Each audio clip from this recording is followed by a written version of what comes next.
સૌને નમસ્કાર। સેવા પખવાડિયા નિમિત્તે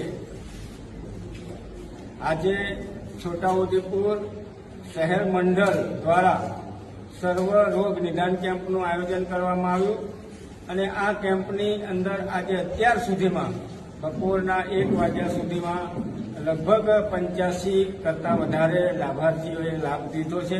સાથે સાથે છોટાઉદેપુર નગર મંડળ અને ગ્રામ્ય મંડળ દ્વારા બ્લડ ડોનર કેમ્પ પણ રાખવામાં આવ્યો છે અને આ બ્લડ ડોનર કેમ્પમાં અત્યાર સુધીમાં 30 જેટલા યુનિટ આવી ગયા છે।